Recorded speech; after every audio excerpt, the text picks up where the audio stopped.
right, so Sahil, Gandhi, thank you so much for chatting with me and my students. So I'm sad we didn't actually get to meet when you were in LA doing a postdoc at USC.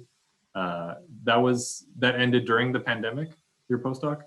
Yes, it ended during the pandemic. So you had to move back mid-pandemic. That must have been awkward. Mm-hmm. It was weird, but yeah, I had to get back home anyhow because I didn't know how long the flight problems would continue. Right. And so now you're in Mumbai? Yes. And you're a fellow at the Center for Economic and Social Progress, formerly Brookings, India. Yes. Cool. And are you from Mumbai? I'm curious to know. I have always lived in Mumbai. Wow. I lived a couple of years in Delhi and in Los Angeles. Yeah. Right on. And I've been to India a couple of times, but only to the north, sadly. I never made it down to Mumbai, so I'd be curious to know just kind of some context, like how you think, for people that haven't been there, like how it compares to LA. How it compares? Actually, Mumbai is very, very similar to LA because it's close to the coastal region. Mm-hmm. It's next to the coast of the Arabian Sea, and I would think it's very similar. But however, LA is much more sprawled than Mumbai.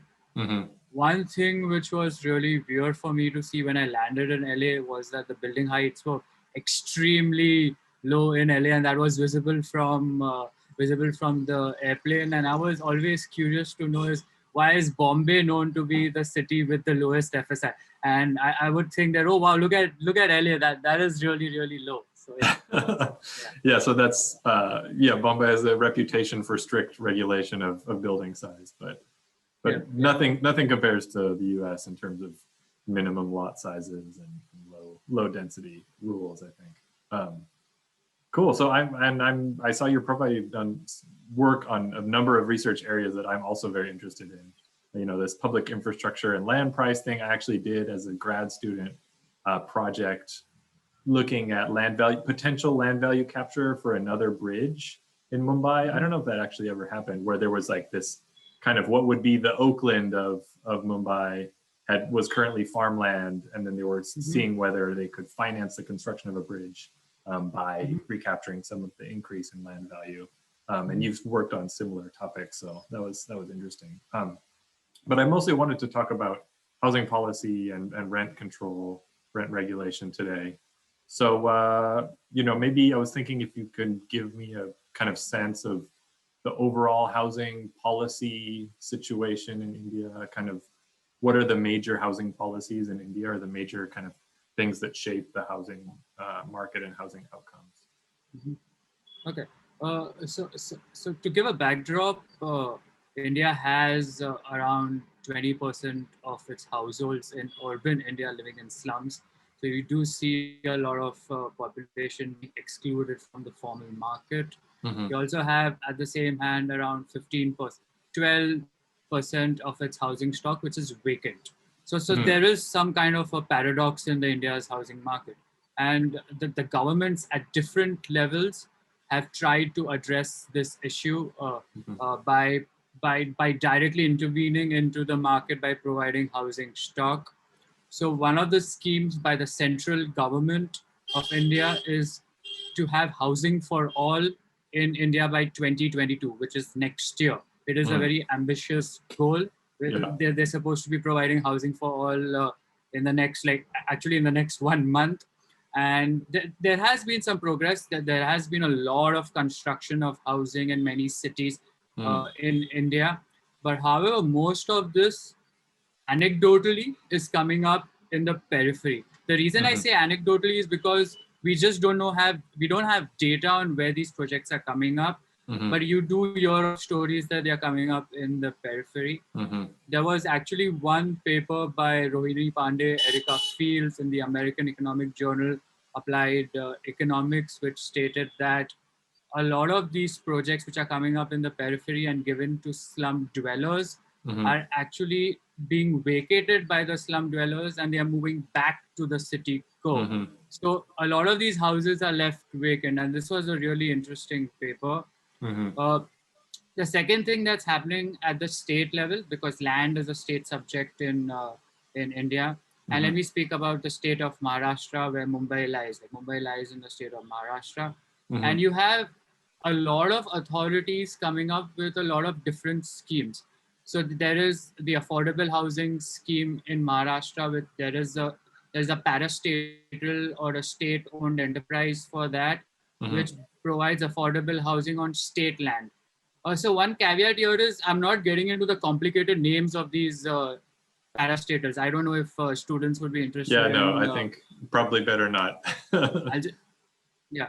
No complicated I'm not acronyms. getting into nuanced.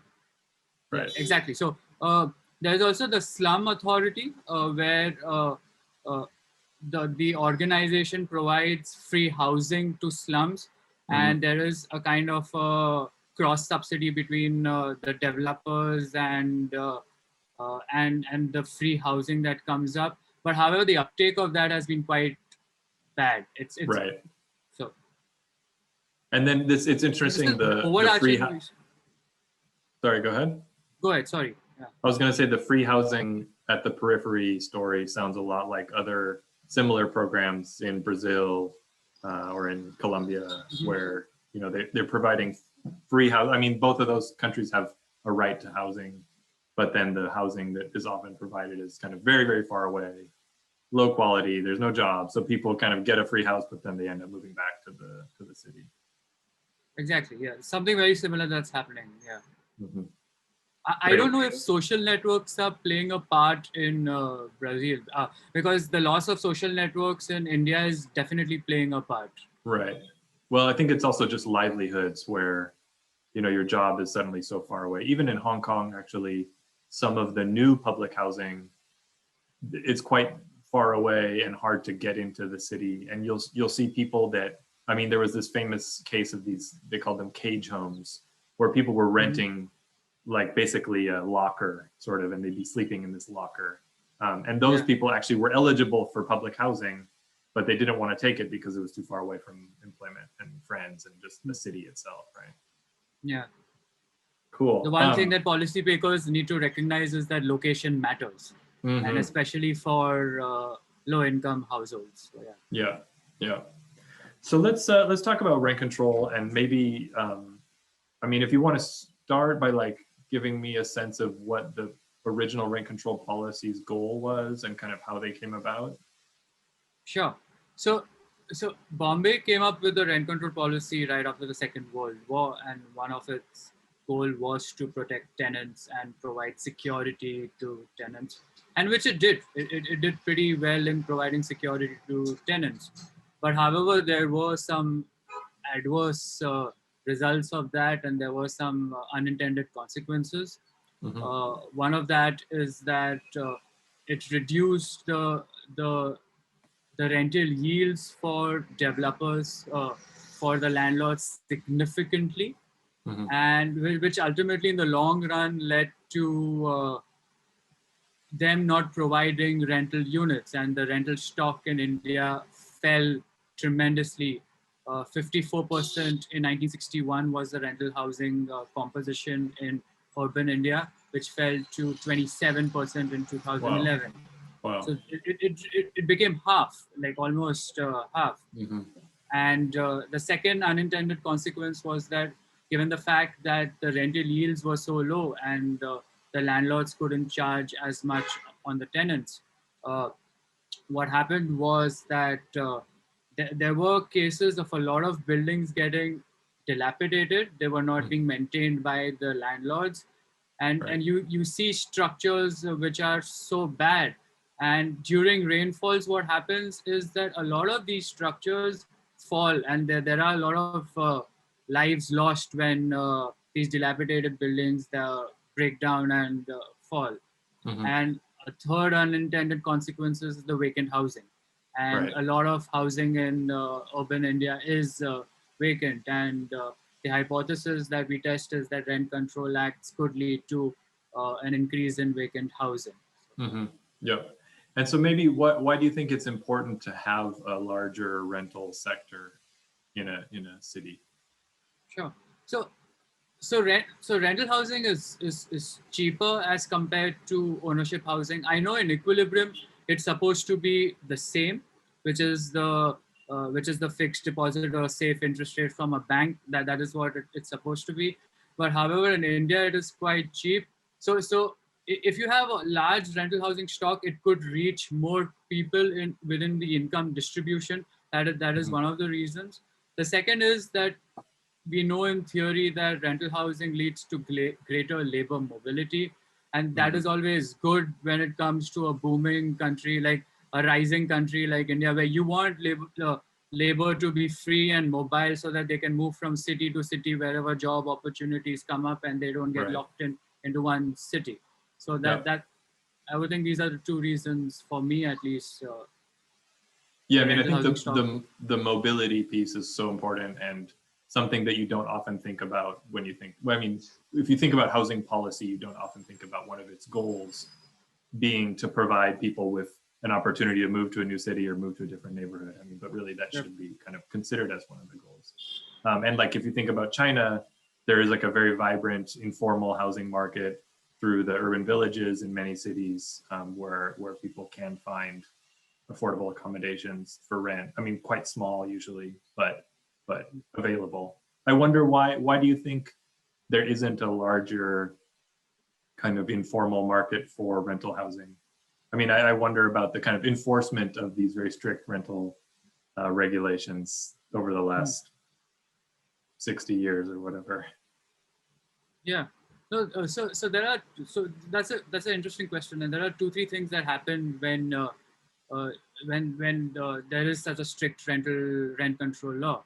One of it is the key money, the exchange of key money, and there's an interesting arithmetic that goes behind the key money. And anecdotally, Wait, what from is what key I know, money? so key money is where a tenant has a name in the land. So sorry, let me just restart this. A landlord has a book where the name of the tenant exists. Right. Now, key money is kind of an informal arrangement where the tenant can sell his or her property to another tenant informally and give the key to the new tenant and change the name in the landlord's book. Now, anecdotally, what has happened, like from what I understand anecdotally, is that this rate is 80% of the actual market value, and 2/3 Wow. of it goes to the earlier tenant, and 1/3 of that 80% goes to the landlord to change the name in the book. So Right. this is the informal arrangement that has happened. So in a lot of places in Bombay, in expensive areas in Mumbai, the current tenants were not the ones the original rent controlled act protected. So what has happened is there is some kind of labor mobility that has happened where the tenants that were actually protected sold it at 80% of the market value to new tenants. So that is one informal arrangement that has happened. The another informal arrangement that has happened is something called the leave and license scheme, where landlords can rent out new properties to tenants for 11 months. Now, the reason why 11 months is significant is because if it's more than 1 year, it gets kicked into the Rent Control Act. The tenant can make a claim that let me put this into the Rent Control Act. So all new agreements in tenancy is for 11 months. And what happened in 1973 is that the government of Maharashtra brought all leave and license contracts within the Rent Control Act. So they moved from licenses to lease, and which became a problem. But however, the leave and license is something that still exists in a lot of states, and the way to get rental housing in India is through these 11 months contracts, which you can renew again and again. Yeah. Interesting. A third informal thing that has happened is that while there is informal housing within India, which is slums, there is also a lot of rental housing within slums. Right. And generally what happens is that the first floor, or in India, which is known as the ground floor, is kept by the landlord. And when they build up incrementally, when they build second floor, third floor, if they strengthen their lower structure, the ground floor, they strengthen that and they go up, they rent out the above floors to new tenants. So a lot of rental housing is also available in slums. Right. And so this original figure that you had mentioned of, going from 50 something percent rental housing to 27% rental housing, actually, that doesn't reflect all the rental housing inside slum areas, right? It does actually. Okay. One thing that's a problem. Let me just clarify that. I wanted to clarify is that it does. There is that figure does have rental housing within slums, but however, the magnitudes of this is quite low in slums. Yeah. Interesting. So most slum dwellers are considered owners. I mean, they're not paying rent to somebody. Yep. But however, they they are. There is an informal market. They have to pay some kind of rent to slum lords or some other kind of informal mechanism to pay. And I imagine there's a lot of variation in these arrangements. I mean, like in Mexico, for example, in the informal neighborhoods, some are squatter neighborhoods, some are illegally sold by the owner. So there's like people have a contract that they bought the property, but they weren't supposed to have bought it because it was on some kind of land that wasn't, able to be privatized. So I imagine that in India, there's also kind of a lot of variety in the tenure and the property rights in slum neighborhoods. Yes, there is. There is a lot of variance in India as well. A lot of these slums come up on public land, private land. Even on public land, there is state land, central land. So there is a lot of different tenure security arrangements in India as well. Yeah. And I wonder why do you think it, I mean, so in the 70s, there was some reform of the rent regulation. Do I understand that correctly? I just wonder why there wasn't kind of, as this became a clearer problem, why there wasn't kind of some political move to change the rules. That is a very, very interesting question. And actually, there was some movement recently to change rent control laws, and there have been situations where they've tried to repeal the Rent Control Act. Now, so one thing that the government tried to do is to say that all currently protected units under the Rent Control Act should not be within the Rent Control Act, and we should just repeal the Rent Control Act. And they were about to pass it, but however, there was a massive political mobilization of tenants currently protected under the Rent Control Act, which successfully stopped it. And so that's one of the reasons why really repealing the Rent Control Act to a situation where there does not exist any form of rent control is going to be a problem. You are going to see people who are protected to mobilize themselves and stop the repeal. But you do see small changes in the Rent Control Act, which is improving the situation. You do see like the rent control, the new acts that are coming out state that any new apartment should not come within the Rent Control Act ever. So there are small increments. Yeah. So there are small changes that are happening.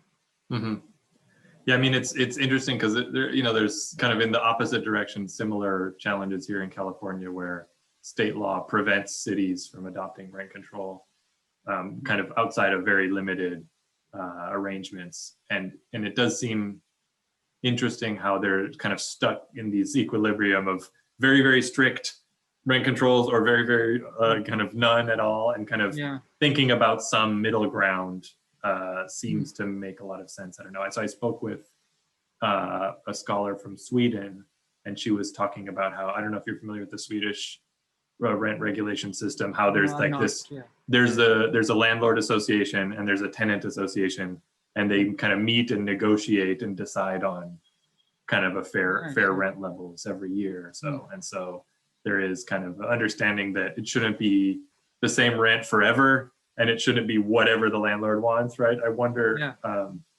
what you think about that as a possibility for for the future of Mumbai. Well, I don't know, but the scale of the problem is so massive in India and for Mumbai that I can't visualize that tenants and landlords coming together and sorting this out. And I believe that I believe that landlords. There are very few landlords in Sweden as compared to tenants. I'm not sure. I'm not sure about this. But out here, we don't have currently, because of the strict Rent Control Act, we don't have a small group of landlords. You have families who have 2-3 apartments who then rent out the other 2. So negotiations like that, I don't know if it's feasible in Mumbai. Right. So I'm not sure. Yeah. Interesting. Yeah, I mean, that's one feature of the U.S. housing market that I think could change. I mean, I think people don't understand how in the U.S. it's the typical apartment building has one owner or a company, and so most multifamily buildings are owned by one entity and then rented out. The units are rented out. But in most of the world, actually, it's not like that. It's more like a condo system. But then those condo, a lot of middle class or upper middle class people will own a few apartments and then rent most of them out. Is that's how it works in Mumbai, or is there more single owner of buildings or more multi-owner? So it's exactly what, like you said, for the rest of the world, where I can hear an echo, so I'm not sure what's. Oh, you sound great to me. Okay. For a second, I heard myself. Okay, this is fine. Yeah. Let me take it back from the question you asked. Sure. It's exactly what you said for the rest of the world, where there are families that own 2-3 condos who rent them out, and we don't have a building owned by one entity that rents it out to individuals. Right. So yeah. And in some sense, I mean, I think that one of the themes that I'm going to bring into the class is these kind of old ideas about property owning democracies. I mean, old but current ideas, like how having more dispersed access to owning property is a good thing. And I wonder what you think about kind of the US corporate landlord system versus the kind of rest of the world system where a lot of people own an apartment and then rent it out. I mean, on the one hand, you can think about like they might be a bad landlord because they're only have 2 apartments and it's a kind of inefficient system. But on the other hand, it's kind of a more dispersed access to real estate capital. I don't have a view on this because I haven't thought about this. So I will put it this way: is that we do need corporate style landlords in India because. Given the scale of the problem, you require big companies stepping in and providing rental housing in India.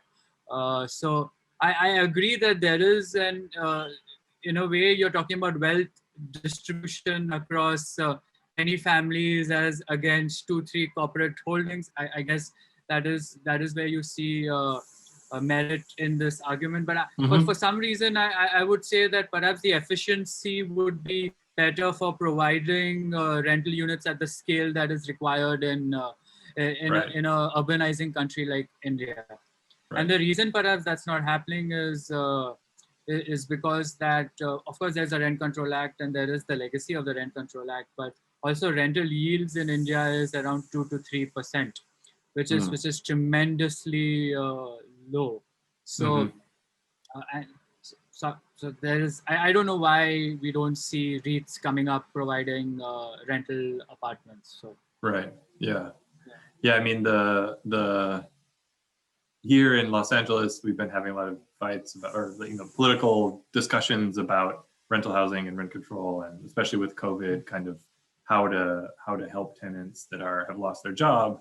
And there's this idea of the mom and pop landlord being like a great honorable thing, and the evil corporate landlord being like this terrible thing. But I think it's my own experience has been like I had a terrible mom and pop landlord, And like when I rented in a big building from a corporation, it was fine. I think maybe the rent was higher for a similar kind of unit, but you know, I don't think we know enough. Actually, I mean, I think it would be a really interesting area for research, kind of trying to figure out the differences between these two or multiple kinds of landlords, just because, you know, we make a lot of assumptions about which kind of landlord is better, but I don't think there's a lot of good evidence. Yep. That's interesting because, go ahead. Yeah. So one other thing I wanted to speaking of Sweden again, just because I was talking to a person from Sweden, they have this idea there of kind of universalism in the rental market, where public rental housing and private rental housing, or kind of social housing and market housing, are both regulated in the same way. And so actually the rent levels are set by this negotiation I mentioned. And the rent levels, there's kind of like the fair market rent kind of idea, and it's set, and it applies to both the social housing and the private market housing. And this idea that kind of they should be treated similarly and regulated in the same way, rather than like this US model where it's like public housing is only for very, very poor people, and it's kind of like this last resort kind of housing. I wonder what you think about that. I mean, if you haven't thought about it before, it's no problem, but just kind of like the universalism of the rent control approach versus the, you know, focus on the neediest kind of approach to public housing.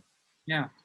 No, so a quick comment on the Sweden thing and its applicability somewhere else is that the reason why you want the government to step in is because there are households that cannot afford housing, and that's why you want the government to step in. So I'm not sure if a similar price for private and public makes sense. Now, in terms of sequencing of public policy when it comes to the housing markets, is that if you have a very distorted formal market, any intervention by the government is not going to lead to the intended outcomes. By that I mean is that if a majority of the middle class also cannot afford housing in the formal market, and the government intervenes and provides really low subsidized housing, you are going to see a state where there is going to be capture of that really small stock that is provided by the government. So in terms of sequencing of public policy, you first want all the distortions in the formal market to be reduced such that the formal market functions. And even given the fact that you have a well-functioning formal market, the income levels are so low in India, the income distribution is so unequal in a way, is that you are going to have a set of households that are not going to be afford within the formal market, even within the well-functioning formal market. And there is where you require the government to step in and provide housing or rental vouchers or interest subsidies. And I am a big proponent of rental vouchers, and I think rental vouchers makes a lot of sense. So that is where I am in this. I think, and hopefully, I mean, Biden's housing plan says he's going to make vouchers universally available. I mean, the big problem with vouchers in the US is that only 15% of eligible households actually get one. So Biden supposedly is going to make them, everyone who's eligible, actually be able to get one. We'll see. I don't know. What is there a conversation in India about creating a voucher type system? I am pushing forward. I'm trying to. I'm trying to accept. Like I'm getting it. Like there are two things that I've been thinking about. One is the rental housing voucher scheme and trying to make a case for it, because the current government is trying to make a tremendous push for government rental housing. I'm trying to make a push for vouchers instead of building housing stock and renting them out. That's one. And second thing, I'm trying to I'm thinking about, but I'm not made a I'm not really thought about this so well that I can push it to the government, is the vacant housing tax. Now, I don't know if it makes sense. Can we identify vacant housing? But it perhaps seems one has to do something about the vacant housing stock in India, and would a vacant housing tax nudge landlords to provide this housing into the rental market. And that's a big that's coming up in the city council in Los Angeles as well. I don't know if you heard the conversations when you were here, but there's a lot of activist push around vacant housing, and this idea of kind of luxury condos sitting vacant while there's people living on the streets, and kind of shouldn't there be a big tax on vacant housing? I mean, my take would be maybe, I mean, I'm not against a vacant housing tax, but I think just having a more aggressive property tax would address this problem. I mean, because one reason that people are letting properties sit vacant, I mean, at least older properties, is that the property tax is so low, there's no costs really to just sitting on it, right? So just creating a substantial property tax, you'd raise more money, and it would disincentivize vacancy. I wonder, in Mumbai, are property taxes low or reasonable, or how are they? So they were extremely low once upon a time because they were based on the rental value system, and a lot of properties in Mumbai were under the Rent Control Act. So any property tax on the rental value system would in effect lead to a low property tax collection. Right. But however, they did they changed the system from a rental value system to a capital value system. And after that, the property tax have been quite reasonable. But if it's an old dilapidated building that's empty, it's based on some assessed value of the building itself, or does it? Yep. Okay, because I mean, ultimately a land value tax would be way better, because then you're kind of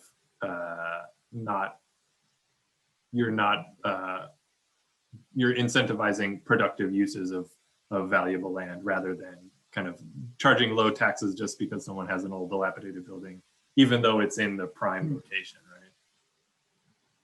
So the assessed value, you're absolutely correct, is that for a dilapidated building is quite low, because within the formula they have the years of construction, the land value, etc. So the moment you have a year of construction, the assessed value will be quite low. But however, relative to what it was earlier, it's become much better. But we still have to go a little further. So yeah. Yeah, right in the right direction. So we've both studied vacancy. Speaking of vacancy, right? We've both studied this topic. Yeah. And I think actually Mexico beat India. What was the overall urban vacancy rate in India? 12%. Well, yes, I think Mexico's was 16, so I think Mexico beat India. But maybe you can talk a little bit about the idea of like structural vacancy, and kind of the challenges in determining kind of how much is too much vacancy. Yeah. So there are two types of vacancy in theory. One is intentional vacancy and one is unintentional vacancy. And unintentional vacancy is the natural rate of vacancy, or the structural vacancy, I believe. Paavo, is that broadly correct? Like. Yeah, that's what I mean, right? It's like the unemployment rate or something, right? There's some natural, because people are moving and stuff. So sure. So the labor, as we know that even in a well-functioning labor market, there is a natural level of unemployment, which is very similar to what a natural level of vacancy rate is in the housing market. The reason why that happens is that people move from city to city, and there is always some time before a new tenant moves in after an old tenant moves out, and you have this period where a unit would be vacant, which is called a natural level of vacancy. Now, we also know from the US is that ownership housing has a lower natural level of vacancy as compared to a rental unit. Now, for India, I have found it hard to estimate what the natural level of vacancy is as compared to the intentional level of vacancy, because there is no data on this. And the one way I could think about getting an estimate for natural level vacancy for India is to look at how long a property is listed on a website. Now, this is just an idea. I don't know if that makes academic sense, or if it would actually throw out interesting accurate numbers. But for India, we don't know the natural level of vacancy. So I don't know how much is it for Mexico. Like how much is 16% broken up into intentional vacancy and unintentional vacancy? Yeah. I mean, I never tried to figure that out. I was looking more at just variation between cities in this vacancy rate, because it was pretty dramatic. Some cities is like, 25%, and some cities are 10%. Exactly, right? yeah. So I think that it may be impossible to know kind of what the natural level is. It's more about figuring out. But I think the idea of looking at how long properties are listed on real estate websites is really good, because I don't know. I mean, so like the U.S. housing market is, I think, different from many places where there's like, if you're going to sell your property, you put it on the market, and within a few months you sell it, right? Usually it's a fairly quick process. And I think in most of the world, or at least developing countries, a lot of properties are like they're like for sale for a very long time. Like people are just waiting till they can get the price they want, or they sell them very quickly because they have to, right? Is that what you're trying to study with this idea? No, so let me just clarify. It's still at an idea stage. I would like to study this, and I think that's one way one could estimate natural vacancy. But I have not yet started a project on this. I see. No, it's a cool project. I mean, I think it would be interesting. I mean, and I think the thing is, you might find there's a large number of properties that are like always for sale, because it's like a wealthy person that has a lot of capital, and they don't, they're patient, and so they're just waiting until somebody offers them the price that they want. Their price, yeah. Mm-hmm. And one I don't know if this is interesting for the students, but the housing market in India also sees a lot of black money, and maybe talk about that a little bit. Yeah. So let me start from the fact that India has a very high level of controls on how much politicians can spend in elections. And so that leads to a penal system where there is the legal amount which a politician can spend, which also leads to a case where politicians require black money or unrecorded money or untraceable money where they can finance elections illegally, which basically means is that they can provide voters with biryani right before they go to vote, or they can provide some money to voters right before they are voting. So they require this unaccounted money. Now, the way that they raise this unaccounted money is through a lot of real estate activity in India, and they get it from developers. Developers provide a lot of black money to politicians who finance their elections. And the way developers raise a lot of their black money is through home buyers. Like someone who's going to purchase a home will have to pay 30 to 40% of the value of the house in black, and the remaining amount 60 to 70% in white. Now, the reason why there is a symbiotic relationship between developers and politicians is that you have a very regulated land and housing market in India, and the politicians and developers have this quid pro quo kind of an arrangement where the politicians can relax rules for developers, where developers pay the politicians for this black money. So this is the black money component in India's housing market. Yeah. And it's almost exactly the same in Los Angeles. I mean, we don't call it black money, but I don't know if you followed the scandal with the FBI investigation of Jose Huizar and some other people on the city council when you were here. No, I did not. Oh man, I'll send you the articles. I mean, it's like bags of cash in a bathroom in Palm Springs. I mean, it's just exactly the same, where the LA zoning system is so complicated and overlaid specific plans and height districts and all this stuff, so that the vast majority of projects require a discretionary vote by the city council. And so it's this system that like inevitably is going to create corruption, right? I mean, the developer needs an exemption from the ordinances, and they need to go to the city and say, please let me build this project out of scale. And then, you know, the politicians, you know, mostly it's just campaign finance contributions, but at least in a few cases, it was bags of cash. Interesting. Well, I didn't know that. I didn't know that. Yeah. Is there a limit on how much politicians can spend in the US when running elections? I don't think there's a limit on how much can be spent. I mean, the last city council race, I think, had one of the most expensive campaigns for CD4. I think the one where Nithya Raman beat David Ryu. And, you know, I think he raised $1 million. I mean, I think it was like a huge amount of money for a local election. I don't think there's a cap. It's more about who's going to give them money, and, you know, who's going to give them money is, you know, the people that want them, the newly elected politician to like them, and it's like developers seeking exemptions from the strict rules. I mean, and the big problem that it creates is then like voters, you know, think all development is corrupt because kind of it has to be, right? I mean, it's bad for governance, I think. Yeah, that's true. Yeah. So I don't know if this happens in LA, is that a lot of politicians are also developers because of the amount of rents there is available in real estate.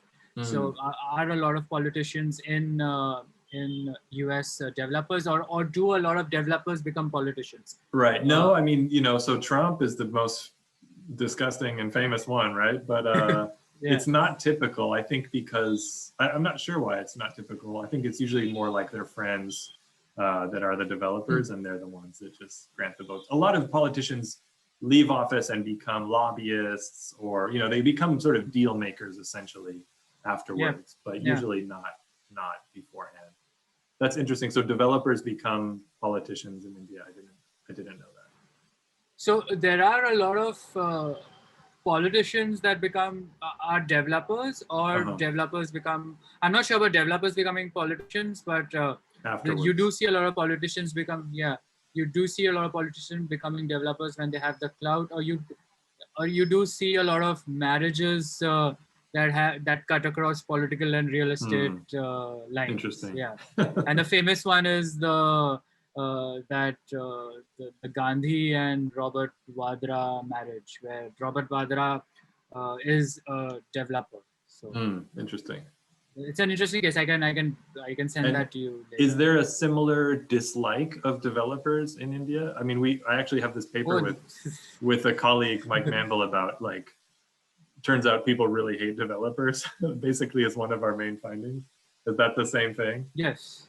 Okay. It is. Developers are evil and corrupt, and they cannot be trusted, and that's unfortunate, because the kind of regulations that you have in countries is that they need to have dealings with politicians to survive, and the market structure and incentives are such that they have to do the things that they are doing to survive. So that's unfortunate, according to me. Yeah. No, I mean, that's one thing that, I mean, one of my big reform ideas for planning is, I mean, it's not just my idea. A lot of people have this idea, which is, you know, the fact that we allow so many exceptions in the development process creates incentives for people that are good at getting exceptions, right? So we've basically created this system where, like, to be successful, you have to be kind of tricky and clever and cheat a little bit, right? But we could have a planning system that was, like, very straight and narrow and allowed development easily to happen, and there's just some rules and you follow the rules, and, like, it would be a boring job like anyone. But we don't have that system. Yeah. A lot of people would then lose their rents. That's the end. Yes. No, I don't think the reform is necessarily on the horizon. We'll see. I mean, that was like the TOC case in LA. I don't know if you're familiar with the Transit Oriented Communities program. Like, it was, it sort of codified some of the,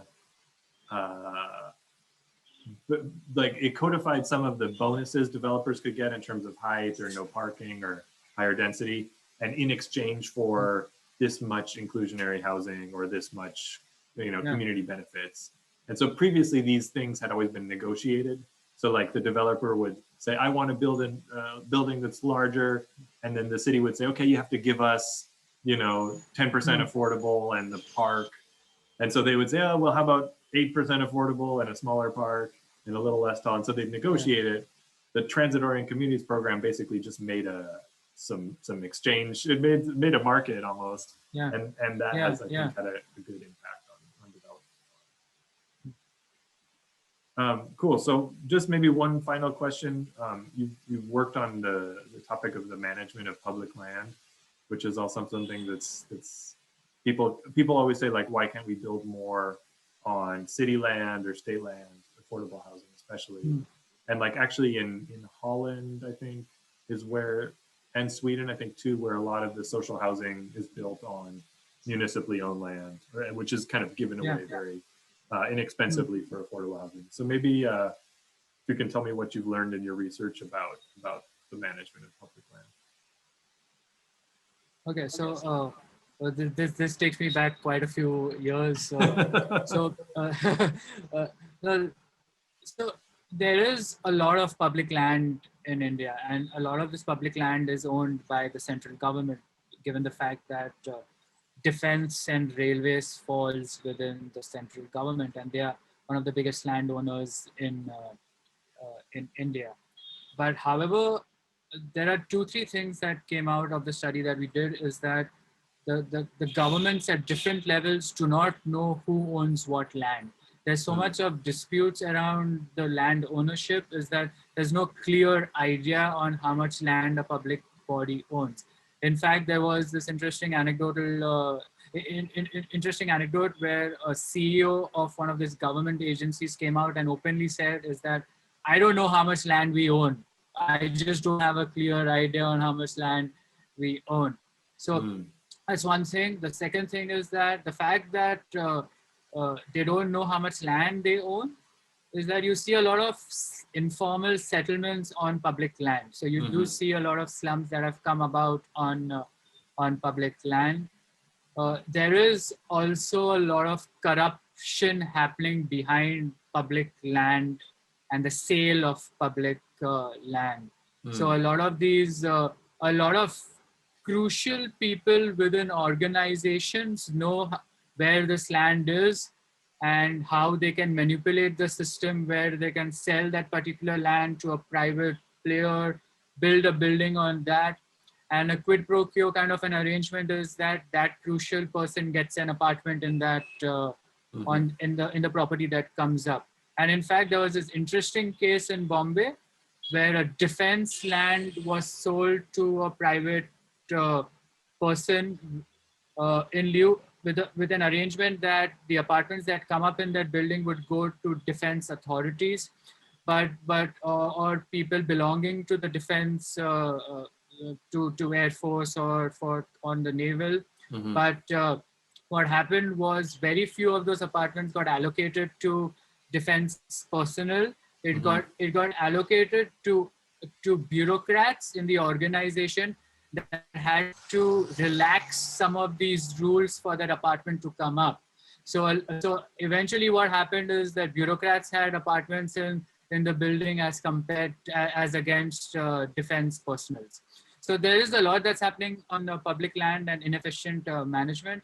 But one way that one could solve the housing problem is that if you could find public land which could provide affordable housing, that could really increase supply. But what happens is that the central government says that we have plans for this land. It's actually not vacant, we have plans. So in effect, they never release their land to the municipal government. So yeah. Interesting. Yes, it's similar. I think also the lack of good inventory, like a good public inventory that's transparent, is a problem here as well. Cool. Well, thank you so much. I really appreciate this conversation. It was really fun, and Thanks. I learned a lot. I'm gonna turn off the recording.